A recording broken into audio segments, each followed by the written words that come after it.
Good morning, everyone, and welcome to the Gulf Intelligence Daily Energy Markets live video podcast. Today is Monday, March 20th, 2023. And from east to west, it was an absolute whirlwind of a weekend. In the west, Credit Suisse is no more. UBS bought the bank for not $1 billion, not $2 billion, but for $3.25 billion late last night, ending Credit Suisse's 166-year history. In the east, meanwhile, it was an insanely busy weekend for Putin when he visited contested Ukrainian territory, met with Chinese President Xi Jinping, and had a warrant issued for his arrest from the International Criminal Court. And in the Middle East, the UAE met with Syrian President Bashar al-Assad, and Iran has welcomed an invitation from Saudi Arabia to visit the kingdom. So what does all of this mean for energy markets? Today, we'll hear from Omar Nahia, Global Head of Derivatives at BB Energy, Andre Belyi, professor and founder and CEO at Balaseni, and Jamie Ingram, senior editor for Middle East Economic Survey. Thank you for joining us today. And Omar, I'd like to start with you. Asia Pacific markets have largely fallen so far today, it looks like, after news that UBS is buying its smaller rival Credit Suisse. The Hong Kong index led the losses earlier this morning with a 2% drop. But regulators in Hong Kong are saying that Credit Suisse branches are open today for business as usual. What direction do you expect Asian markets to take today and into the week, not only in reaction to the acquisition, but also in reaction to how other markets will react as the day progresses in Europe and then in North America? Well, we've been saying for a while now that markets are not healthy. They're going to head considerably lower. So you've had various shoe drops, various banks, and I think this is only the beginning of the crisis, right? You still have massive debts, government, corporate, consumer. You still have inflation. You have central banks in the West, because of their massive debts, are in an impossible situation, raise interest rates. Everything implodes, keep interest rates low, hyperinflation. They don't know what to do. Add to that a geopolitical mess in which you're seeing, or you have seen, the end of what's called the unipolar world, which is basically, the US and its allies deciding what to do with the world. It's like with this ICC thing, right? So the ICC sends a warrant for Putin. But then when the ICC wanted to investigate, Afghanistan and Iraq, the American guy, I can't remember, he looks like a walrus, he's got a mustache, I can't remember his name. He said that, we're going to sanction all the judges and we're going to confiscate all their money, and we're going to authorize the US military to, act and, if necessary, go to The Hague and free any US prisoners. And so the hypocrisy is quite amazing. And it's not just in the geopolitical sphere, it's also in the financial markets. This stuff that Biden comes on stage, walks and says everything is okay, then tries to find the door, opens it, and kind of shuffles off without answering any questions. I mean, nobody's at home. And I think the same is true of most central banks. I think it's we're going to head for a disaster. I think the markets will head lower this week. Oil will head lower, maybe towards $61, something like that. After that, maybe a little bounce and lower still. So I don't think there's any. I think lower across the markets, basically. So pretty pessimistic outlook. And Jamie, of course, the banking industry risks contagion, which is something that global regulators have already been working to avoid. Nevertheless, there's been expectations through the weekend that the Feds would approve a 0.25 percentage point increase in the interest rate. How likely do you think that is now, given the turmoil and everything that happened in financial markets and in geopolitics over the weekend?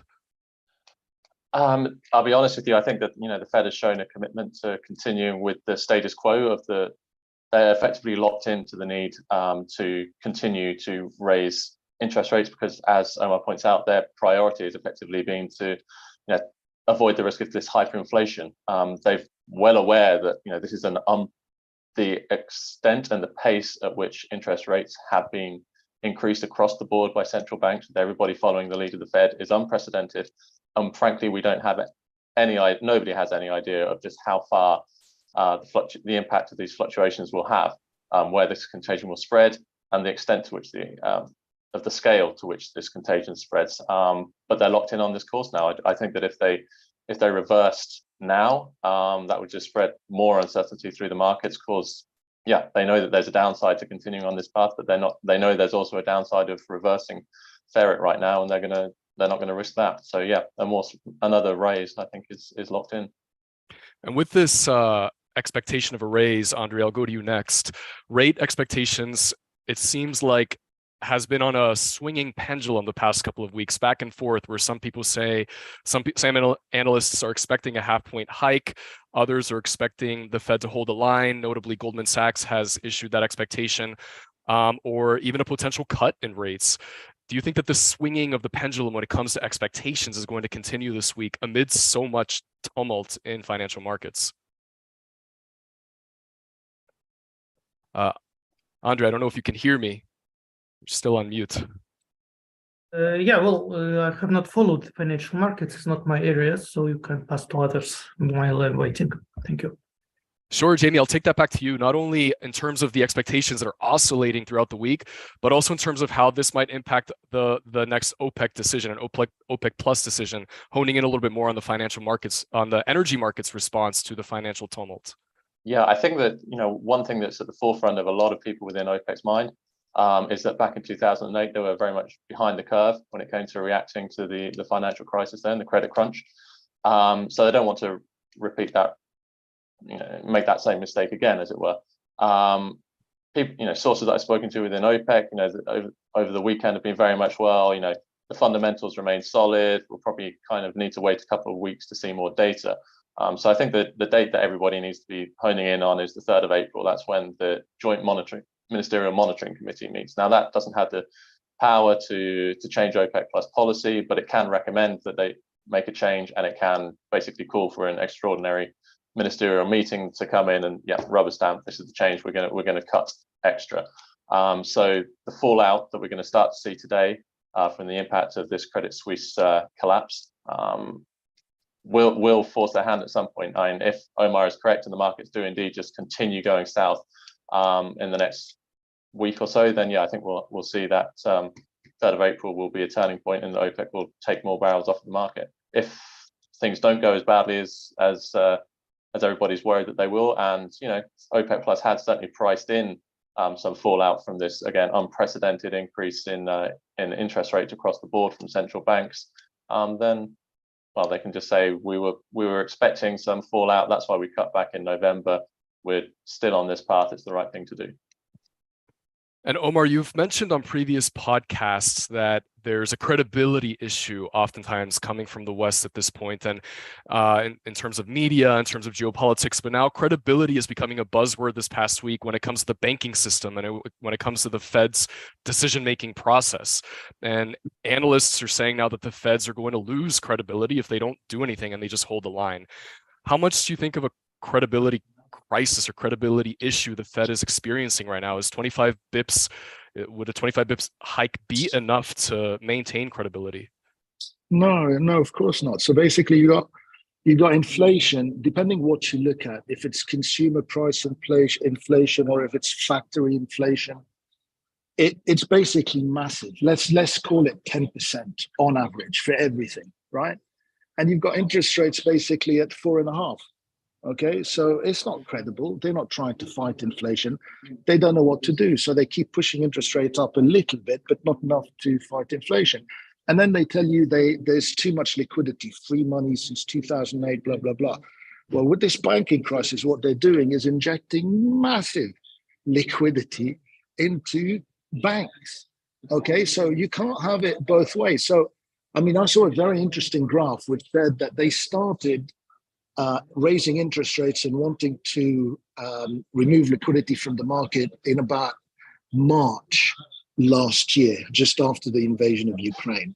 And basically that graph showed that things tightened a little bit and then loosened. And now we're back to where we were March of last year, right? And meanwhile, what do you have? You have inflation, which is still high. You have interest rates, which are high, which means nobody wants to invest in equities because you get free money, or your money is safe and in U.S. Treasuries, and you get 4.5% or 4.7, whatever it is, right? So it's a mess. None of the stuff that they say they want to do is actually achievable, and they're not even trying to do it. So they can't. They're finding it impossible to fight inflation. They're finding it impossible to raise or lower interest rates. They're finding it impossible to take liquidity out the market because they keep putting it in. And now with the banking crisis, it's going to get even worse. So, and then you have all the other stuff. You have a lack of credibility, not just in the economic sphere, but on the political sphere, with the leaders in the West and all the rest of it. You have France with Macron, where Paris is on fire, right? You have Sunak in the UK. He just looks like he just looks like one of those reality TV guys, with when he starts talking and does all that. And it's ridiculous. And then you've got Biden, who shuffles along, can't say two words. America is defined by one word, and that word is. I mean, I think it's telling you something. Honestly, I think all this is, if you're basically somebody who's watching stuff, it can't give you confidence. It just cannot give you confidence. You're like, everybody's lost the plot. And I think they have. So that's why we're basically, negative markets across the board. Yeah, well, Jamie, optics are definitely an important part of maintaining credibility. And as Omar alluded to, it's this push of liquidity into the markets, but not just from the Feds. There's also a coordinated action that was announced over the weekend with 6 of the world's largest central banks, including the Feds, but also the UK, Japan, Canada, the EU, and the Swiss, meant to boost the flow of liquidity and the flow of US dollars through the global financial system, something that happened during the 2008 financial crisis, again during the pandemic, this coordinated plan with 6 of the world's biggest central banks. When it comes to credibility and when it comes to these movements, do you think that this coordinated action should worry us, or do you think it has the potential to placate us and placate investors? And I think I'm best off passing this on to Omar, if I'm honest. But just briefly, my perception is no, I don't think that it's going to placate us. Should it worry us? Not especially. I think it's just a bit of a political front, more or less. Sure. And Omar, I welcome your answer to that question as well. I know you were pretty pessimistic when it came to the Feds, but with this coordinated action, I welcome your thoughts. Well, I think basically it's like, how can I put it? It's like, I'll use an analogy, right? If you have sheep in a field and everybody's happy, right? All the sheep are spread out and they're eating grass, and some sheep are doing other stuff in the corner, and everybody's going blah blah blah, right? But if you introduce a predator into the field, what you get is a flocking. They all flock together, and they call it coordinated action, right? So that's what you're seeing. Markets aren't stupid. So coordinated action is, we're all sheep. Somebody's going to get eaten. So let's make like sheep, all huddle together and hope it's not us. So no, I don't believe that coordinated action is seen as a positive thing. I mean, all we need now is for them to start saying everything's on the table and we'll do whatever it takes. Then you will know that everything's going to hit the fan, so to speak. So I wanted to understood it. Quite a cautionary outlook, to say the least. I wanted to shift a little bit as well now to geopolitics. Obviously, there were a lot of geopolitical developments over the weekend, and Andre, I wanted to bring you in on your take when it comes to Russia and China. I've tried to put myself into Putin's shoes. Up to my eyeballs in sanctions. The International Criminal Court issues of warrants for my arrest. I visited contested Ukrainian territory for the first time. I need a friend. Enter Chinese President Xi Jinping. This meeting of theirs over the weekend was their 40th in-person meeting. And I'm curious your thoughts on whether you think it changes anything, or is this just another meeting for the sake of meeting? No, of course it does change somehow, because one of the news that you haven't mentioned is that Putin wrote the whole article on the relations with China. And basically it hints to the fact that China became kind of like big partner for Russia, for Kremlin. And the decision by the International Criminal Court locks Putin without other allies, because he practically became toxic for many world leaders. But China keeps a door open, same way it opens a door to North Korea or other players like Iran. And China seems to be willing to lock Russia in this logic. And that's not really a favorable thing for Putin, because China will negotiate most probably various economic deals in a position of force, in a position of strength, whilst Kremlin doesn't have much options. And that's basically the main expectation of this meeting. Probably it's not going to be breakthrough, but it's certainly a trend, a vector, which we are now seeing. And as a follow-up question to that, China and Russia are developing this very distinctive, unique relationship. China gives Russia arms, civilian and military technology, and of course, money and capital. And Russia, of course, gives China oil. And oil energy surely must be on their agenda as they meet and as they continue to meet. And I'm curious your take on, when it comes to this meeting in particular, not only in broader economic terms, but specifically when it comes to energy, if this meeting has the potential to change in any way their energy relationship. No, but it's actually on the contrary. That basically was my point, that the vector is set that Russia is locked in to have a relationship with China. So China places itself as a potential, let's say, partner, stronger partner. Whether China will or not help Russia financially or militarily depends solely on Beijing, doesn't depend on Moscow. And it's again a very important indication that we are seeing that actually the vector has changed. Russia needs China at any price. China doesn't need Russia.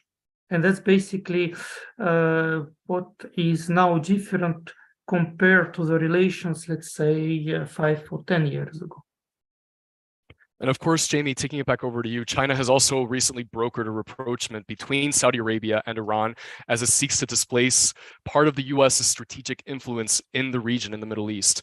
But these new dynamics that are forming, energy talks with Moscow, closer relationships with both Saudi Arabia and Iran, I'm curious how you would place, from a Chinese perspective, its priority on energy security coming out of these three countries, out of Iran, Russia, and Saudi Arabia, vis-a-vis other priorities, more broadly speaking, in terms of economic terms that China has for the Middle East, like building ports in the Arabian Sea or elevating its geopolitical clout.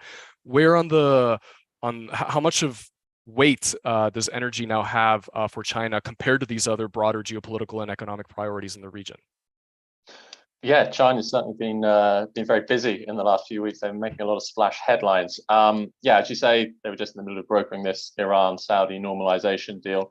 I think that in terms of the priorities that you mentioned, priority number one absolutely is the continued flow of secure energy back home. Essentially, that's where the Chinese economy, that's what the Chinese economy is based on. It's access to the this Saudi baseload volumes. Now you've got heavily discounted energy flows from Russia. That's an absolute boon for the Chinese economy, and everything else takes place second fiddle to that. Essentially, a lot when you talk about security, increased security within the Middle East region, a lot of that is just in terms of enabling the continued flow of this oil and gas. That's what they're in. Why the region is the priority for them, it's because of its energy supplies. Therefore, everything else that they do there is secondary to that. Yeah, there's opportunities for investments as well, but frankly, that's not the core. For China, energy is number one when it comes to these relationships. And with energy as its number one priority, would you say that China holds sway over Iran when it comes to Iran's regional aspirations, or does China have enough clout to sway Iran to change course potentially? How would you describe China's potential sway over Iran? I would say that Iran still sees itself very much as a great power, one in decline, one that's unfairly in decline, of course, but they understand that China holds the whip hand, but they will not completely subordinate their own desires and priorities to a foreign power like that. So yeah, they need China very much, but also when should this détente with Saudi Arabia fall apart, they are more than willing to continue to push their agenda through the likes of the Houthis in Yemen to cause a little bit of disruption over the border in Saudi Arabia, these kind of things, even though that would be expressly against the will of China. So it's very much we'll follow the broad macro picture that China wants us to do, but below the surface, we're going to continue being disruptive if that's what we want to do, because we are Iran. We are this historic global power. And Omar, going off of that, it was also reported the past couple of days that Riyadh has extended an invitation to the Iranian president to visit the kingdom. And I'm curious your thoughts on, if this meeting were to take place, do you think that it would be a continuation of the reshaping across the region of different relations and different strategic alignments, or would that be, let's say, much ado about nothing? No, Thomas, I think what you said, the word that's very much misunderstood in the West is strategic. So while the US and Europe do nothing strategic, it's like Inspector Clouseau, they keep bumping into things. China and Russia and Iran do things strategically. In other words, they don't mind suffering now if they're going to get the benefit down the road, right? The West has lost that maybe like 50 years ago, 40 years ago. So everything they do is strategic. So China and Russia are strategically together. They used to, when the war first started, they were the thing to understand that they were standing kind of back to back. Now they've moved from back to back to shoulder to shoulder. So basically, there is a strategic plan between Russia, China, the BRICS, Saudi Arabia, Iran, and you're seeing all these things being put into place. Now, people look and they say, "Oh, I don't understand it. They're just, it's much ado about nothing." No. They're moving the little pieces. It's called strategy, and they're getting all their ducks in line. Saudi's going to join the BRICS. What does that mean? Why did China help, broker this deal? It's not because they want a feather in their cap. It's not because they want more security. No, it's because they want Saudi to start selling oil to China within the BRICS in yuan, move away from the petrodollar, right? So it's all strategy. It depends how you want to view things. You can say, no, it's just, smoke and mirrors and it all means nothing and blah, blah. Or you can basically see a strategy, an underlying kind of way that this is moving. So I believe that it's crucially important. I believe that this introduction of the two into kind of a process, seeing each other, trusting each other, all this kind of stuff, is because they want both Iran and Saudi with them in a new kind of alliance, BRICS, Shanghai Cooperation Council, you name it, in their kind of sphere of influence to build a counterweight against the US and its allies. And the US and its allies are in deep, deep, deep trouble. Deep trouble. And it's only going to get worse as we move into winter. And it's only get worse, WTI is now slumping. The markets are going to continue to slump. China's been selling its US dollar reserves for quite a number of years now. They're going to continue to do that. When you basically take central bank money that's deposited with you and you say, no, we're going to keep it. When you basically say somebody's guilty of war crimes, but when we do the same thing, then we're not guilty, and you call that rules-based, people are not stupid. We always assume people are dumb or they can't see or they don't understand. They can see. They understand what hypocrisy is. They understand when things are losing their value. They understand when Biden says everything is okay, that it's time to panic, right? So this is what we will see. This is called strategy. And the Russians and the Chinese and the Iranians and the BRICS, that's what they're doing. But the West is really surprised because they lost the idea of what strategy is a long time ago. What's their strategy in Ukraine? No idea. All right. And Russia again, must not win. What's that mean? What's that? How is that a strategy? well, that definitely touches on your point about credibility and loss of credibility. But Yeah. as we near the end of our half hour, I wanted to bring up the survey question and give a chance for a response to that question. And Andre, I wanted to ask you, direct the survey question to you, which is the direction of oil markets this week. Will they be more influenced by China's visit to Moscow, UBS's buyout of Credit Suisse, a potential Fed rate hike, or the central bank's coordinated action on the dollar? I welcome your response to the survey question. Thank you. Well, it's certainly the hikes made by the United States, which are the main driver. I don't see any major impact from Russia-China meeting. I don't neither see major strategy behind the Chinese meeting with Russia. They are rather making they're basically gaining a weaker ally, which is actually very beneficial for them, for China. It's not a well thought long-term strategy. It's a very short and rather linear decision that anybody would have done. And I don't see in this any major shift in the global geopolitics. Yeah, we can say that in many ways the West has lost credibility, but the United States remain a hegemon. And when we are talking about that the United States have an influence on the international court, criminal court, whilst Russia cannot, that basically exactly means that it remains a hegemon. Yeah, and that also remains a hegemon in terms of financial markets. And therefore, hikes in the Federal Reserve definitely impacts the international commodity markets. We're still trading in dollars. It's true that this may be changed in 5 years or in 10 years. But so far, we are living under the US hegemony. And that's basically the recent events, including Russia's invasion of Ukraine and the Western reaction to it, confirms that actually we're still living under the US hegemony. That's basically what it is. And that somehow impacts also on the commodity markets. And one final question as we round up our half hour here, and Andre, I'll throw that out to you as well. And touching upon this, assuming the U.S. remains the hegemon, but other things, the power of the dollar, different things might change in the next 5 years, like you mentioned.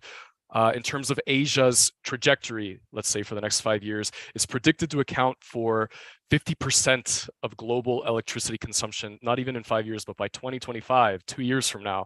And 1/3 of global electricity will be consumed in China. And that's the expectation for 2025.